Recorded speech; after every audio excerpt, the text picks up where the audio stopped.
Mi familia me cerró las puertas cuando les pedí ayuda para empezar un negocio, pero hoy que soy millonario todos dicen que siempre confiaron en mí. Durante años, crecí con la idea de que la familia era ese núcleo sólido al que uno podía volver cuando todo lo demás fallaba. Me aferré a esa creencia como si fuera un salvavidas, especialmente cuando me encontraba en mis momentos más vulnerables. Cuando la vida me empujaba sin compasión a callejones sin salida y yo buscaba desesperadamente un hombro donde recostar mi agotamiento. Pero con el tiempo, esa idea se fue pudriendo lentamente, y fue justo en el instante en que más necesitaba de ese supuesto respaldo incondicional, que entendí que no era parte de una red de apoyo, sino de una galería de espectadores que solo sabían juzgar desde la distancia.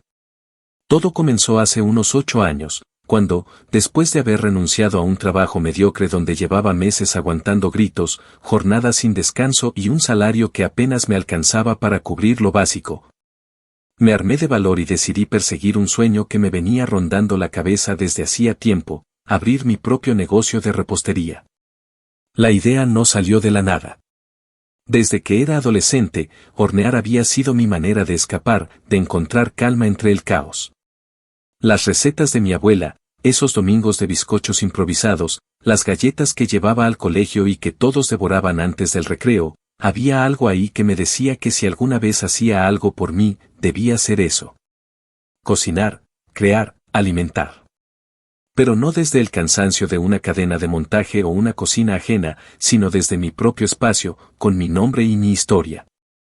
Por eso, una tarde, luego de haber hecho una especie de lista mental con todo lo que necesitaría para empezar, me senté en la mesa del comedor de mis padres con algo que se parecía a una propuesta. Llevaba días practicando cómo iba a presentar la idea, cómo iba a sonar firme pero humilde, entusiasta pero racional. No quería que pensaran que me estaba lanzando al vacío sin un plan. Les expliqué que no necesitaba una fortuna, solo un pequeño préstamo para comprar equipo básico, algo de materia prima y, sobre todo, el permiso para usar el viejo garaje de la casa, que llevaba años acumulando polvo y cajas con cosas que nadie usaba. Les dije que incluso podía pagarles una pequeña renta mientras el negocio se estabilizaba, que no era una aventura caprichosa, que tenía un plan, un nombre, una marca en mente y sobre todo, las ganas. Pero mi padre fue el primero en interrumpirme, y su respuesta no fue un simple no, fue un desdén que todavía puedo sentir cuando cierro los ojos.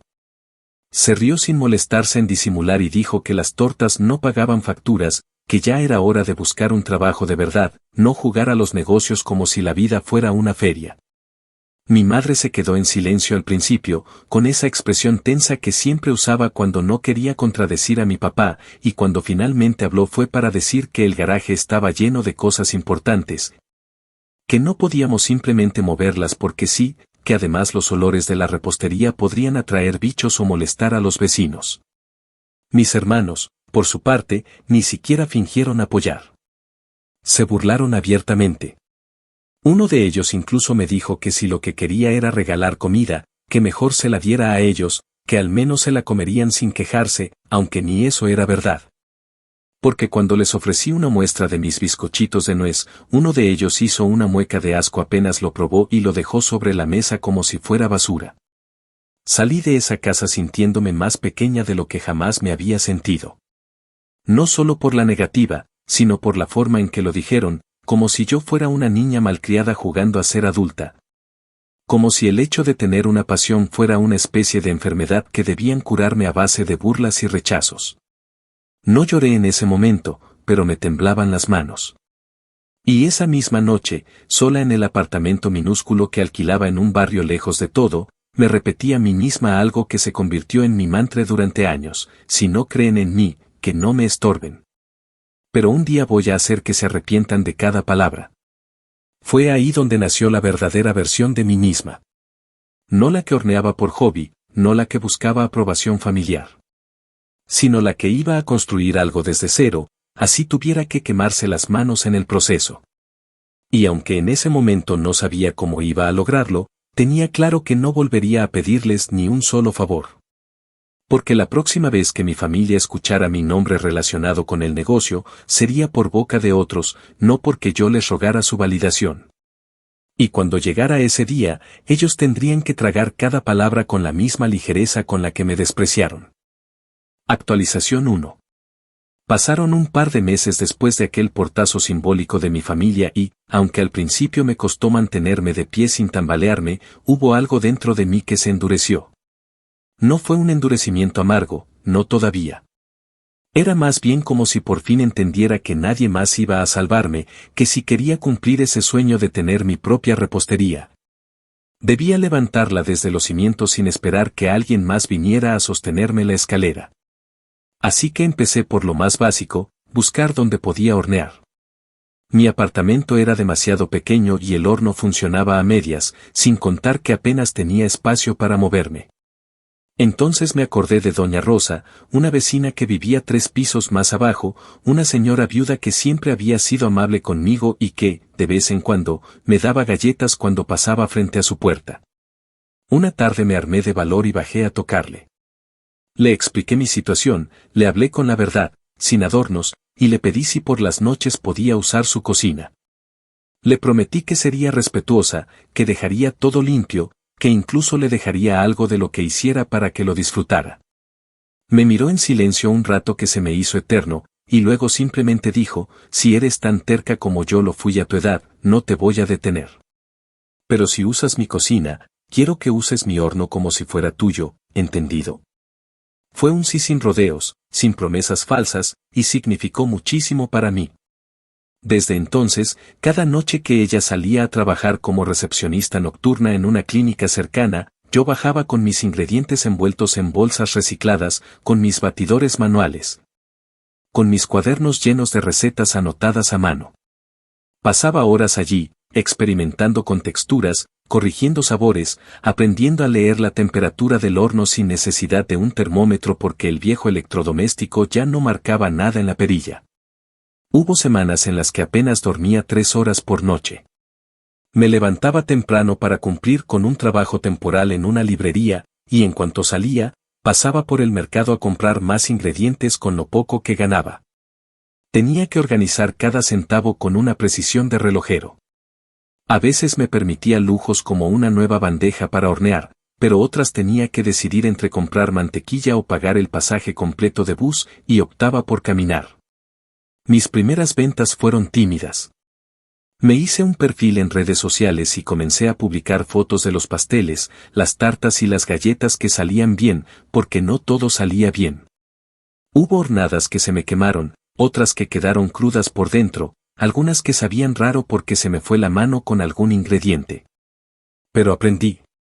A los pocos días, algunos vecinos comenzaron a encargarme cositas pequeñas. Un pastel de vainilla para un cumpleaños, una docena de brownies para una despedida de oficina. A todos les pedía, con algo de vergüenza al principio, que si les gustaba lo que comían, lo compartieran con sus conocidos. La respuesta fue más rápida de lo que esperaba. Un par de semanas después ya tenía encargos semanales y, aunque todavía no era rentable, al menos ya no perdía dinero.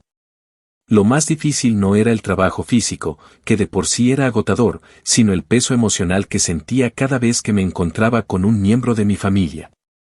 Ellos sabían que había intentado hacer algo por mi cuenta, pero preferían fingir que no existía. Mi madre se limitaba a decir que esperaba que no me estuviera matando del hambre y que quizás algún día se me pasaría la etapa, como si estuviera jugando a ser empresaria. Mis hermanos, cada vez que cruzábamos palabra, hacían comentarios pasivo-agresivos del tipo ¿y todavía estás con tus pancitos esos? ¿O cuánto es lo más que te han pagado? ¿$5? Incluso llegué a escuchar que uno de ellos le dijo a un primo que yo estaba perdiendo el tiempo con esa tontería de las galletitas. No les respondía. No porque no tuviera ganas, sino porque sentía que cualquier palabra que dijera iba a salir empapada de rabia, y no quería darles el gusto de verme derrotada. Poco a poco, mis clientes se fueron diversificando. Una chica que trabajaba en eventos empezó a encargarme postres para baby showers y bautizos. Una maestra de escuela me pidió una torta con temática de superhéroes para su sobrino. Y en medio de ese pequeño torbellino de encargos y estrés, comencé a entender algo fundamental: el boca a boca era mi mejor aliado. Así que me dediqué a cuidar cada detalle, a dejar pequeñas notas escritas a mano con cada pedido, a personalizar todo lo que podía, incluso si eso me quitaba más tiempo. Empecé a guardar una pequeña libreta donde anotaba los gustos de cada cliente, el tipo de chocolate que preferían, si eran alérgicos a las nueces, si les gustaba más lo crocante o lo suave. Nadie me lo pidió, pero yo quería que sintieran que estaban comprando algo más que un pastel.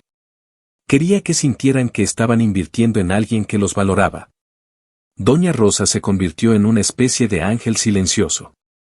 Nunca pedía nada, pero siempre me dejaba la cocina limpia antes de salir, me dejaba encendida una lámpara para que no trabajara en penumbra. Y a veces me dejaba un post-it pegado en la nevera con algún consejo de cocina o un simple ánimo, ya casi llegas. Gracias a ella, ese espacio tan precario se volvió mi primer taller, mi primer campo de batalla.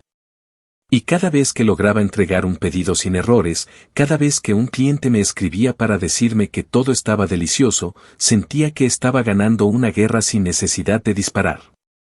No me sobraba nada. Seguía sin poder permitirme lujos, sin saber si el siguiente mes iba a poder pagar el alquiler sin atrasarme. Pero cada noche que me encontraba sola en la cocina de Doña Rosa, con las manos llenas de harina, los ojos rojos del sueño y la espalda encorvada del cansancio, me repetía que algún día todo esto tendría sentido. Que estaba construyendo algo que nadie podría quitarme, y que algún día esa misma familia que hoy me despreciaba se iba a tragar sus palabras. Aunque aún faltaba mucho para ese momento, yo ya podía olerlo en el aire, como el aroma a pastel recién salido del horno que invade toda la casa y que anuncia que algo bueno está por venir. Actualización 2. Pasaron 2 años enteros entre batidores, hornos prestados y noches sin descanso.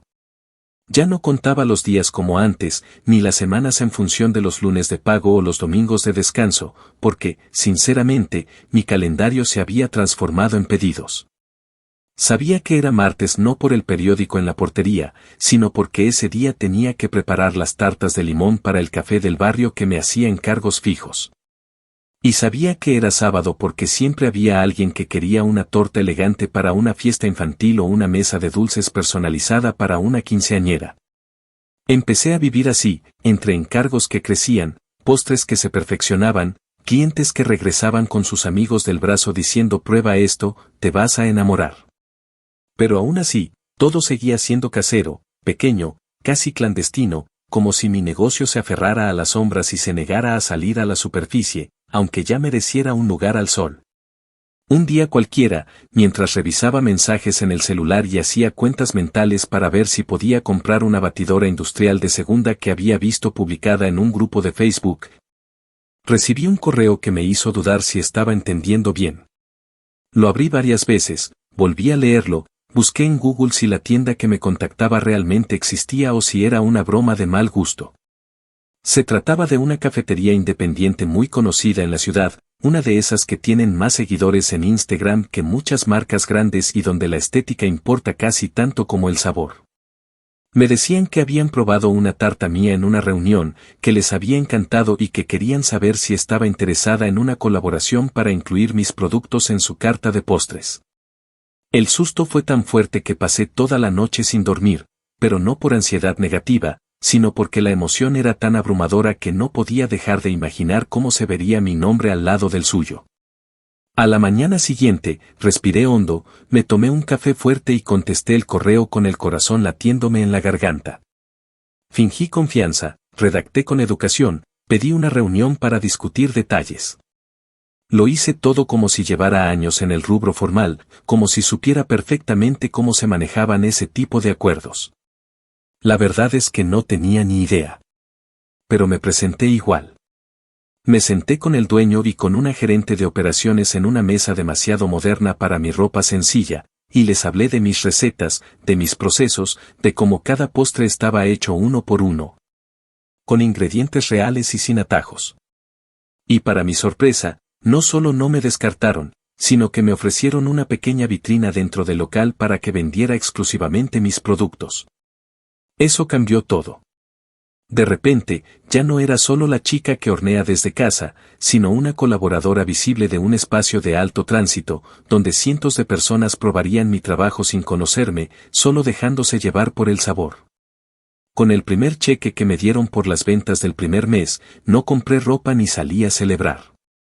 Alquilé un pequeño local en una calle tranquila pero bien ubicada, una especie de garaje convertido en bodega que estaba en pésimas condiciones, pero que tenía un lavamanos, un desagüe funcional y espacio suficiente para montar una cocina decente.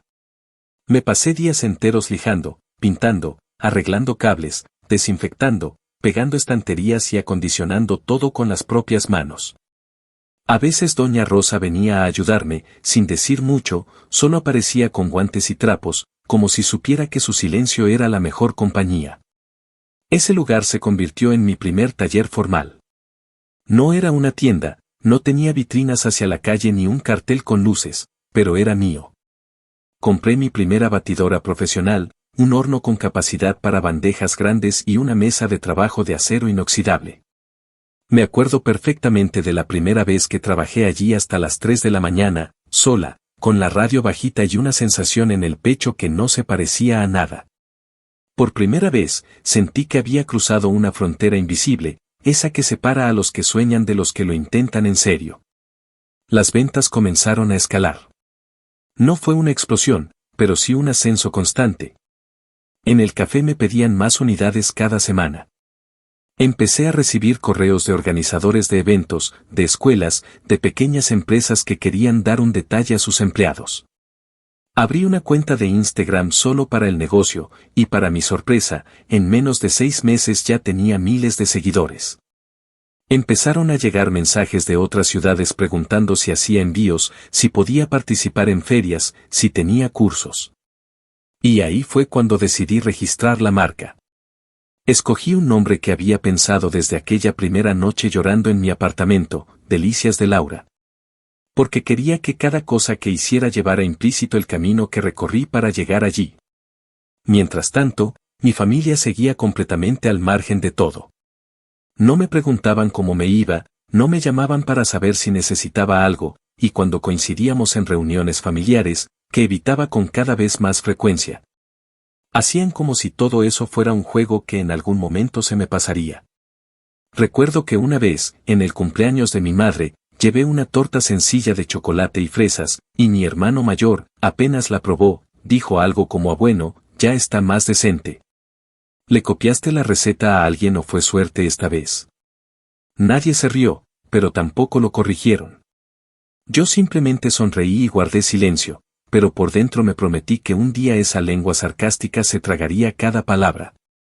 Había noches en las que me quedaba dormida en el piso de mi taller, con una manta vieja y una alarma puesta para seguir trabajando al amanecer.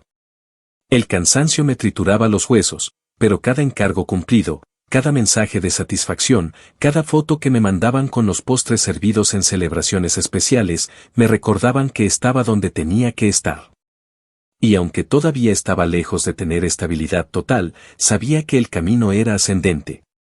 Nadie más iba a detenerme. Nadie más me iba a hacer sentir que mis sueños eran ridículos. A partir de ese momento, si algo se rompía, lo iba a reemplazar. Si algo fallaba, lo iba a corregir. Porque ya había cruzado la línea y, por primera vez en mi vida, no estaba esperando que mi familia creyera en mí para seguir caminando. Ahora, lo único que me interesaba era avanzar, y demostrar, con hechos, no palabras, que no necesitaba a nadie que me aplaudiera para construir algo grande. Solo necesitaba seguir. Y eso estaba haciendo. Actualización 3. Pasaron otros 2 años y, sin que pudiera señalar el momento exacto en el que todo comenzó a transformarse de forma irreversible, me encontré completamente inmersa en un torbellino de responsabilidades que, a pesar del cansancio y del peso constante sobre mis hombros, me confirmaban que estaba en la dirección correcta. El pequeño taller que tanto me había costado montar ya no daba abasto. Las órdenes llegaban más rápido de lo que podía cumplirlas y el número de clientes superaba con creces lo que podía manejar sola. Fue entonces cuando me di cuenta de que ya no estaba en una etapa de subsistencia, sino de verdadero crecimiento. Y ese crecimiento exigía que tomara decisiones más grandes, más arriesgadas y mucho más conscientes. Por primera vez en mi vida, entendí que para avanzar, tenía que delegar, invertir y dejar de pensar como una repostera que lo hacía todo sola para empezar a actuar como una empresaria que sabía construir a largo plazo. Decidí contratar a 2 personas. No fue una elección sencilla, porque venía de una dinámica en la que absolutamente todo pasaba por mis manos, desde batir la mezcla hasta empacar las cajas, pero ya no podía seguir ignorando lo evidente. Necesitaba ayuda si quería expandirme.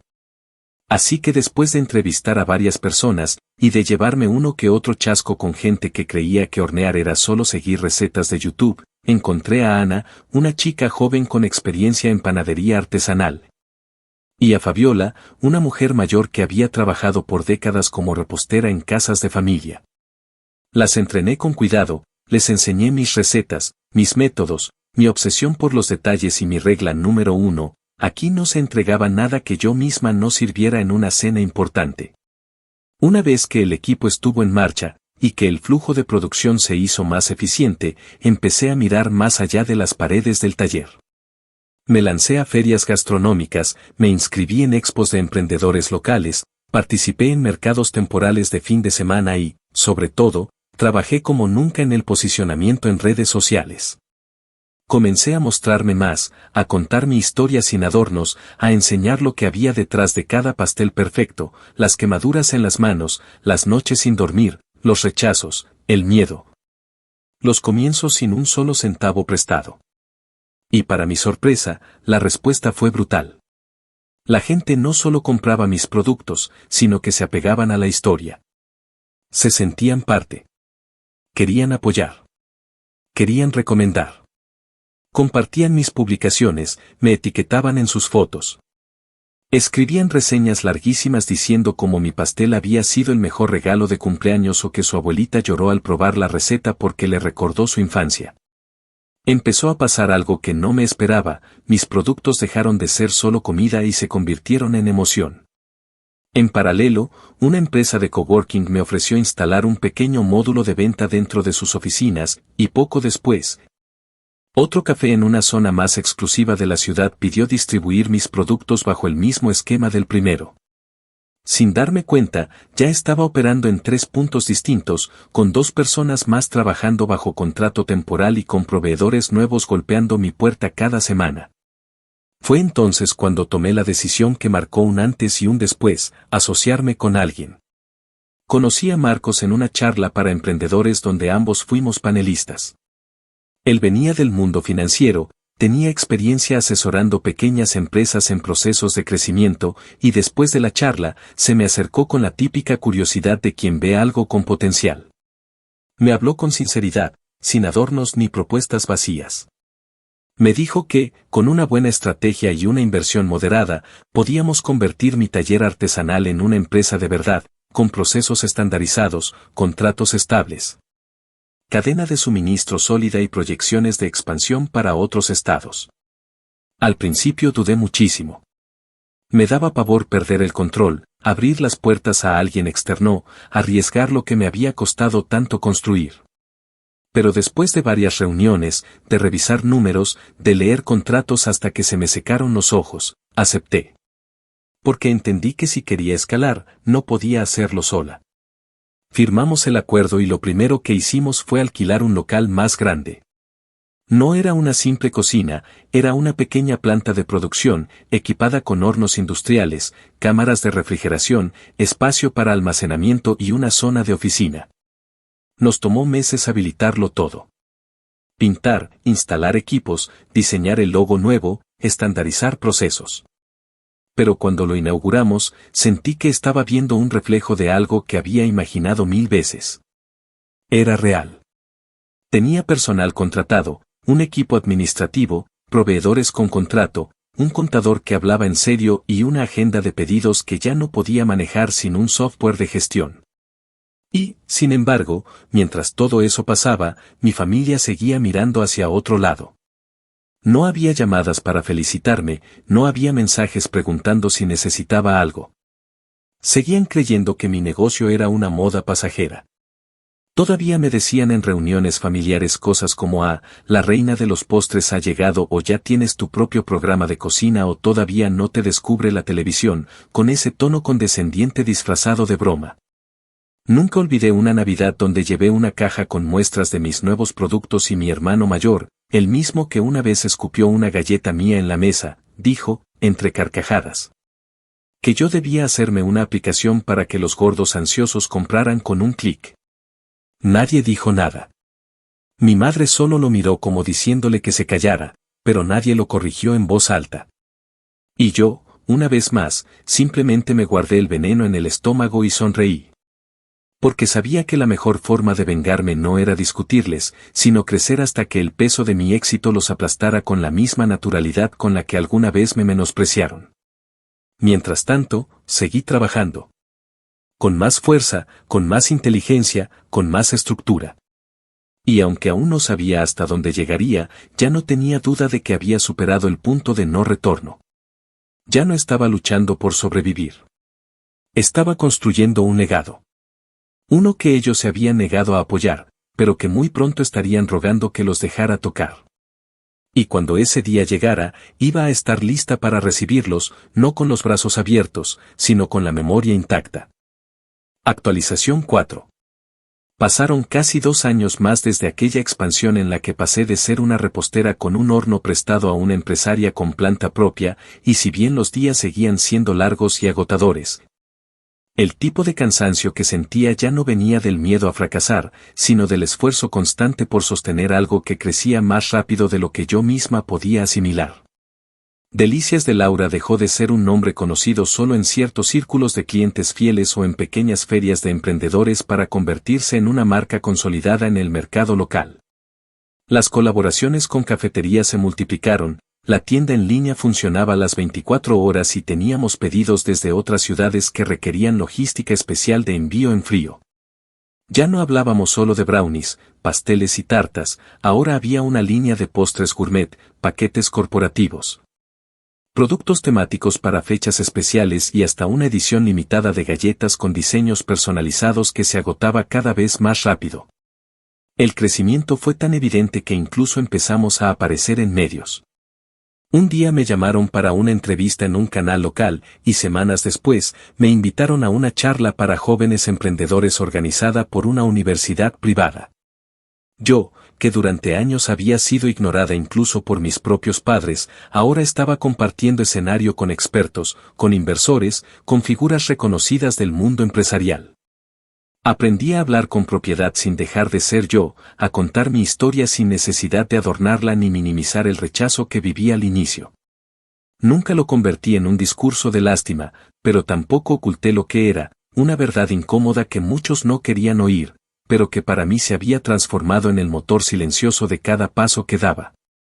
Y como suele pasar cuando el éxito ya no se puede esconder, las puertas que antes me cerraron comenzaron a abrirse solas, como si nunca hubieran estado bloqueadas. Una tarde, sin previo aviso, recibí una llamada de mi madre. No fue una conversación larga, ni siquiera particularmente cálida. Simplemente me dijo que estaban organizando la fiesta de compromiso de mi hermano mayor y que él insistió en que me invitaran. Lo dijo como si fuera una cortesía forzada, sin entusiasmo, casi como quien avisa por obligación. Por dentro, dudé. Quise decir que no tenía interés alguno en participar en una celebración donde probablemente volverían a burlarse de mí entre brindis hipócritas. Pero algo en mí, quizá esa parte que no olvida, me hizo decir que sí. No por ellos. Por mí.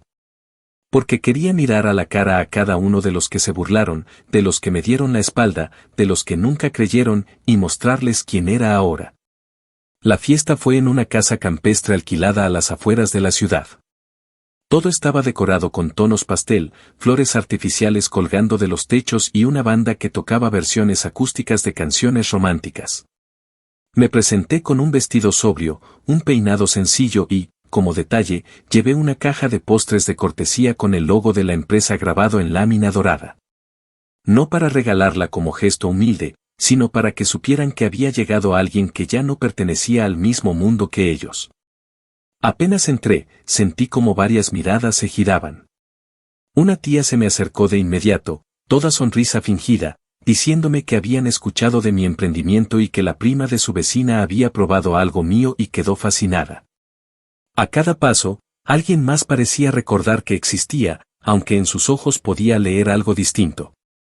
Ya no me miraban como a la hija despistada que soñaba con pasteles. Me miraban como a una figura incómoda, como a alguien cuya presencia desestabilizaba la narrativa que durante años habían repetido para sentirse superiores.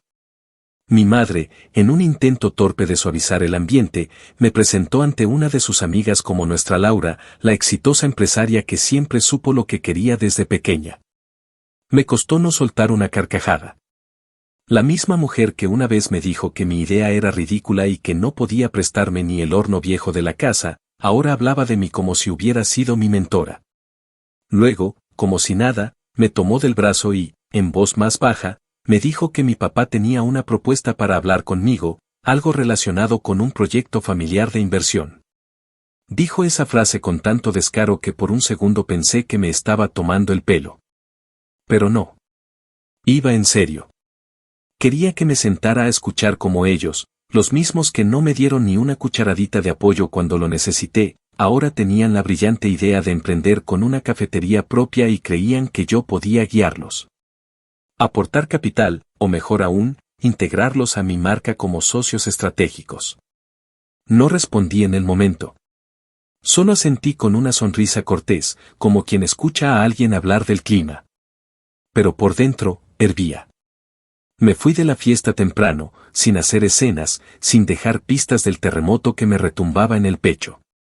En cuanto llegué a mi departamento, tomé mi libreta de anotaciones, esa misma donde anotaba pedidos hace años, y escribí con tinta negra una sola frase: cuando se coman mis palabras, será sin servilleta ni agua. Me acosté tarde, pero esa noche dormí como hacía tiempo no dormía. Porque ya sabía lo que iba a hacer. No iba a gritarles en la cara, ni iba a restregarles cada uno de sus desprecios. Iba a hacer algo mucho más eficaz, dejarlos ver lo que construí sin ellos, dejar que intentaran acercarse por interés, y entonces cerrarles la puerta, una que esta vez sí dependía completamente de mí. No por venganza vacía, sino por justicia. Porque ya no era una niña necesitando aprobación. Era una mujer que había aprendido que no todas las heridas se sanan con reconciliaciones. Algunas se sanan construyendo imperios donde antes solo te veían como una fracasada. Y eso era justo lo que estaba haciendo. Actualización 5. Pasó poco más de medio año desde aquella fiesta de compromiso en la que me quedó claro, sin necesidad de palabras explícitas, que mi familia ya no me miraba como la loca de los pasteles sino como una mina de oro que, ahora sí, parecía valer la pena. Durante ese tiempo, no hicieron más que confirmar lo que yo ya sabía desde hacía años, que su supuesta cercanía dependía enteramente de lo que podían sacar de mí. Porque si bien antes ni siquiera respondían mis mensajes cuando necesitaba una batidora o un permiso para usar el garaje lleno de polvo, ahora me llamaban con frecuencia para invitarme a almuerzos familiares que nunca habían existido antes, para que les contara cómo iba todo, con una calidez completamente fingida que se notaba incluso por teléfono. Mi madre me escribió una tarde, sin siquiera preguntar cómo estaba, solo para decirme que mi sobrino, hijo de mi hermano mayor, tenía talento para los negocios, que quería iniciar un proyecto de dulces saludables para niños. Y que estaban pensando que quizá él podía aprender a tu lado o hacer sus prácticas contigo. Pero no se detuvo ahí. Después de un par de mensajes más, lanzó la verdadera intención, que yo invirtiera en ese proyecto, que los ayudara como familia, porque después de todo, ellos siempre habían estado para mí. Al leer esa frase, me quedé en silencio largo rato, con el celular en la mano, sin saber si reírme o golpear algo. El descaro era tan profundo que parecía una provocación. Pero no respondí de inmediato. Sabía que lo que iba a hacer requería más cabeza que corazón. Esperé unas semanas, las justas para que no vieran venir nada, y comencé a planear lo que sería el evento más importante desde que Delicias de Laura comenzó. Habíamos cerrado un acuerdo con una distribuidora internacional para llevar nuestros productos a tiendas gourmet en varios estados, y con eso, decidí inaugurar una planta más grande, una verdadera fábrica. Con tecnología de punta, líneas de producción automatizadas y una sala de eventos para recibir a clientes, aliados y prensa. Podía haberlo hecho en privado, con una simple rueda de prensa, pero no. Quise que fuera una ceremonia formal, elegante, inolvidable. Mandé a hacer invitaciones físicas, con relieve en tinta dorada, papelería fina y sobres personalizados. Y entre esas invitaciones, incluí una para cada miembro de mi familia. No por cortesía. No por perdón. Sino porque quería que vinieran, que lo vieran todo de cerca, que respiraran el ambiente de algo que despreciaron desde el principio y que ahora superaba cualquier cosa que hubieran hecho jamás. El evento fue en la tarde. Contraté a una agencia de relaciones públicas, a un chef reconocido para el catering y a una violinista que tocaba en vivo junto a un cuarteto clásico. Todo estaba medido, desde la iluminación cálida hasta los centros de mesa con pequeños frascos de dulce de leche de la casa, con etiquetas que decían gracias por creer. Cada rincón hablaba del trayecto recorrido, de los comienzos humildes hasta este momento glorioso. Y ellos llegaron. Llegaron todos. Mi madre con un vestido que claramente había comprado solo para impresionar, mis hermanos con sus esposas maquilladas de más, incluso mis tíos. Esos mismos que una vez dijeron que yo estaba jugando a ser chef cuando rechacé un trabajo administrativo que ellos me ofrecieron por lástima. Se pasearon por las instalaciones como turistas en un museo, tocando las máquinas con cuidado, haciendo preguntas técnicas que no entendían y mirando con ojos brillantes cada detalle. Como si recién ahora fueran capaces de ver el valor de todo lo que yo había construido. En una sala, se proyectaba en loop un pequeño documental de 5 minutos que contaba mi historia, desde los inicios en la cocina de Doña Rosa hasta el primer café que vendió mis postres. No hubo necesidad de mencionar a nadie directamente, pero bastaba con escuchar la voz en off que narraba cuando no recibí apoyo de nadie más. Decidí confiar solo en mí para que cada uno de ellos entendiera perfectamente de qué hablaba. Vi las caras, vi cómo se incomodaban, cómo miraban al suelo o desviaban la atención hacia sus copas de vino. Fue entonces cuando entendí que no necesitaba gritarles nada. Estaban recibiendo la dosis exacta de todo lo que merecían. Al final del evento, durante el brindis, tomé el micrófono. Agradecí a los trabajadores, al equipo que me acompañaba desde los días del primer taller, a Marcos, a los proveedores, a los clientes fieles, e incluso a Doña Rosa, a quien mencioné como la primera persona que me abrió la puerta cuando todos los demás la cerraron. Mis padres estaban en primera fila, y vi perfectamente cómo mi madre tragaba saliva con fuerza cuando escuchó esa frase. No los miré directamente, no necesitaba hacerlo. Mi venganza no era un escándalo.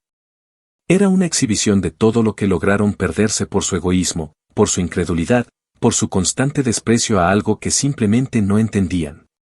Después del brindis, se me acercaron con una mezcla de sonrisas incómodas y frases torpes.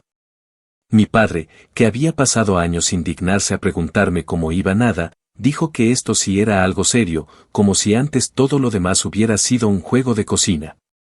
Mi madre intentó disimular su cara de derrota diciéndome que siempre supimos que llegarías lejos y que uno a veces tiene miedo de ver sufrir a los hijos, por eso nos costó apoyarte.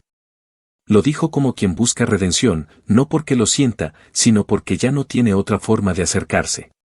Y mi hermano, ese que se burló de mis tortas una y otra vez, simplemente me abrazó y susurró la hiciste. No me molesté en responder. No hacía falta. Cuando terminó todo, me fui sola a la oficina de cristal que tenía al fondo de la fábrica, me serví un poco de vino y observé el movimiento de todos desde lo alto. Había logrado exactamente lo que me propuse, que vieran cada rincón, que entendieran cada paso, que respiraran el éxito sin poder apropiarse de él. Porque ese era el castigo perfecto.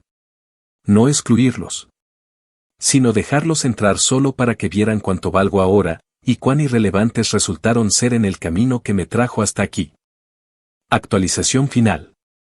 Ha pasado poco más de un mes desde aquella inauguración donde mi familia, por fin, se enfrentó a una versión de mí que durante años se negaron a reconocer, una versión que no les pedía explicaciones ni reconciliaciones. Solo les mostraba en silencio lo que nunca supieron valorar. Desde entonces, todo ha cambiado. No solo en términos de negocio, donde las ventas han alcanzado cifras récord, sino en la forma en que cada uno de ellos me aborda, como si de pronto hubieran sido sacudidos por una revelación tardía. Por una culpa que no saben cómo disimular. Es casi irónico verlos ahora esforzándose por ser parte de algo que jamás consideraron importante hasta que se volvió evidente que tenía valor. Como si de pronto se hubieran dado cuenta de que me perdieron en el momento exacto en que dejaron de creer en mí. Las llamadas comenzaron a llegar con más frecuencia, pero ya no con propuestas ridículas o con esa voz forzada que usaban antes para fingir cercanía. Ahora eran llamadas con un tono más bajo, como si midieran cada palabra antes de decirla. Mi madre me escribe seguido, no para hablar de negocios, sino para saber cómo estoy, si he comido bien, si he descansado, si he pensado en tomar vacaciones. Me pregunta si puede venir a visitarme a la planta, si puede traer a sus amigas para mostrarles el lugar que construiste con tanto amor, como si de alguna forma eso la hiciera sentir parte del mérito. Mi padre, por su parte, no ha dicho nada concreto, pero me pidió que lo ayudara a organizar sus finanzas personales, lo cual, viniendo de él, es lo más parecido a una confesión de derrota. Y mis hermanos, esos mismos que se burlaban de mis primeros intentos, ahora me escriben para contarme ideas vagas de negocios propios y preguntarme si les daría una opinión sincera como hermana. Pero lo que más me sorprendió fue una cena que organizaron hace apenas una semana. Me invitaron con una excusa absurda, un cumpleaños cualquiera de una prima lejana, pero en cuanto llegué supe que todo había sido una fachada. En la mesa había más tensión que conversación. Todos estaban callados al principio, hasta que mi madre tomó la palabra y, con los ojos clavados en su plato, dijo que querían pedirme disculpas. No usó grandes frases. No hizo una dramatización. Solo dijo que sabían que habían fallado, que por años no vieron lo que tenían frente a ellos, que me juzgaron por intentar algo diferente y que ahora entendían el daño que eso causó. Después de ella, habló mi padre, cosa que me dejó paralizada porque no es un hombre de disculpas. Dijo que nunca supo cómo manejar el hecho de tener una hija que no seguía las reglas del camino seguro, que lo confundía, que lo ponía incómodo, y que su manera de reaccionar fue negar, minimizar, rechazar. No se justificó. Solo dijo que lo lamentaba. No respondí de inmediato. Me tomé mi tiempo para observarlos, para escuchar no solo lo que decían, sino cómo lo decían. Y en ese silencio, me di cuenta de que por primera vez estaban hablando desde un lugar real, no desde el orgullo, no desde el miedo, sino desde la conciencia de haberme perdido por su propia ceguera. Les dije que aceptaba las disculpas, pero que eso no significaba que todo volvería a ser como antes. Les dejé claro que el dolor de aquellos años no se borraba con un par de palabras, y que no me interesaba fingir que nada había pasado. Les dije que yo también había cambiado, que ya no era la joven que lloraba frente a la puerta del garaje rogando por una oportunidad. Que ahora era una mujer que había aprendido a sostenerse sola, que había construido una vida con sus propias manos, y que aunque estaba dispuesta a tener una relación cordial con ellos, ya no podían reclamar ningún tipo de cercanía que no se ganaran con acciones. Después de aquella noche, la dinámica familiar se transformó. Ya no me tratan como a la hermana menor que juega a ser adulta. Me hablan con respeto. Me escuchan. Me consultan. Pero yo también cambié. Ya no estoy buscando que me acepten. No tengo la necesidad de demostrar nada. Porque lo que debía demostrar ya lo hice. No con palabras, no con discursos vacíos, sino con años de sacrificios, con días interminables de trabajo, con decisiones firmes, con cada cliente que volvió por gusto y no por obligación, con cada empleado que me agradece por el ambiente digno que les doy, con cada espacio que lleva mi nombre no porque lo heredé, sino porque lo gané. Mi venganza no fue ruidosa ni destructiva. No consistió en cerrarles la puerta en la cara ni en devolverles cada desprecio multiplicado. Mi venganza fue crecer tanto que el peso de mi éxito los obligara a ver lo que nunca quisieron ver. Fue convertirme en algo tan visible, tan imponente, tan innegable, que no les quedara más opción que reconocer que se equivocaron. Y aún así, no los humillé. Porque entendí que la mejor forma de vengarse no es destruir al otro, sino hacer que viva con la conciencia de lo que perdió por su propia arrogancia. Hoy los tengo cerca, sí, pero en otra órbita. Ya no pueden tocarme. No pueden hacerme daño. Y cada vez que camino por los pasillos de la fábrica, cada vez que escucho el sonido de las batidoras funcionando al ritmo de pedidos que no paran de llegar, cada vez que un cliente nuevo me escribe diciendo que encontró su nuevo lugar favorito, me acuerdo de esa noche, hace 8 años, cuando me dijeron que mis tortas no pagarían las facturas. Y sonrío. Porque las tortas no solo pagaron las facturas. Pagaron también mi independencia, mi respeto y, sobre todo, mi paz. Una paz que no pienso volver a hipotecar por nadie. Ni siquiera por ellos.